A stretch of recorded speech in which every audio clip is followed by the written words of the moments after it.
Welcome back to the Miami Minute, where we cover my favorite team, the Miami Dolphins. The Miami Dolphins are actually making some interesting moves and some moves that I think people will be happy to see. So, first and foremost, earlier in the offseason, the Dolphins hired Craig Ackerman, the former special teams coordinator from the Tennessee Titans. And I actually wrote a blog post on dolphinstalk.com. You can check it out.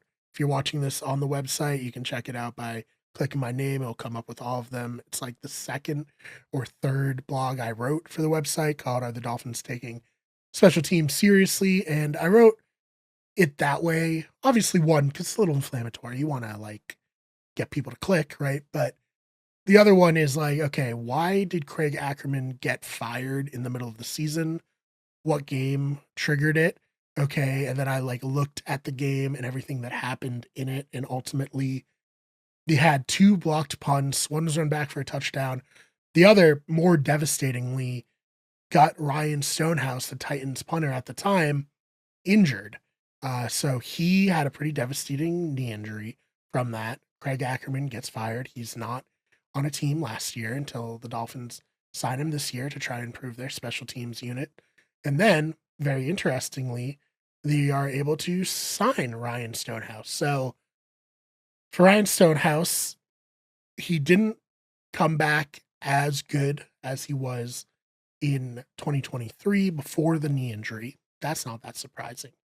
So I would have actually thought, if you had just asked me, do you think Ryan Stonehouse wants to play for the coach that was coaching when he got injured? I was like, probably not, right? But the Dolphins do sign Ryan Stonehouse, and Jake Bailey, his days are probably numbered here. He had his 2-year deal last year, and now he's more likely than not going to be the odd man out if, my interpretation was incorrect. And instead of there being any resentment, there's just I don't know, a friendship between the punter and special teams coordinator.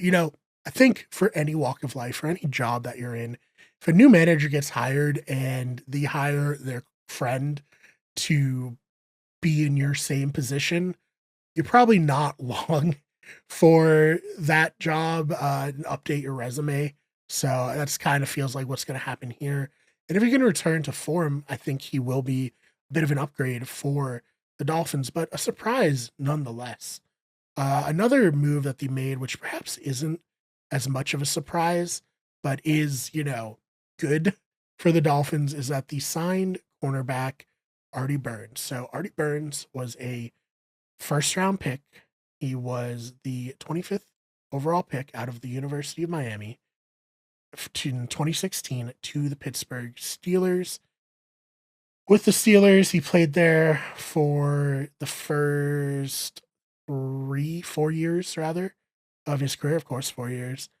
He ultimately, he didn't live up to the billing of a first round pick. So ultimately, in 2019, he declined his 5th-year option and he signed with the Chicago Bears. But, in the preseason, he tore his ACL 2020, and then he was on injured reserve all that year. And then he re-signed with the Bears in 2021. Didn't have a lot of action going there. So he signed with the Seahawks in 2022, and he's been mostly like a depth and practice squad guy his whole career with the Seahawks. So do I expect him to light it up to be like a star player for the Dolphins? No, I don't. I don't think he's going to be a starter on day one, but I do think that the Dolphins at this point could use whoever they can get in the secondary, just get bodies out there, see who's looking good, who can make plays, and try to get us something. I mean, he's a veteran, so that helps, especially if the Dolphins do draft a cornerback, which is kind of what I've seen a lot of people mock draft the Dolphins doing at 13. So interesting move, but I like it from the perspective that the Dolphins just need to make some moves here, right? They just need to get some bodies both on the offensive line and in the secondary. So what are your thoughts about the signing of Artie Burns? Who are you hoping that the Dolphins draft, I guess, with their 13th pick? And Are there any other signings you're looking for the Dolphins to make? A couple of interesting ones covered in this episode. Let me know your thoughts in the comments.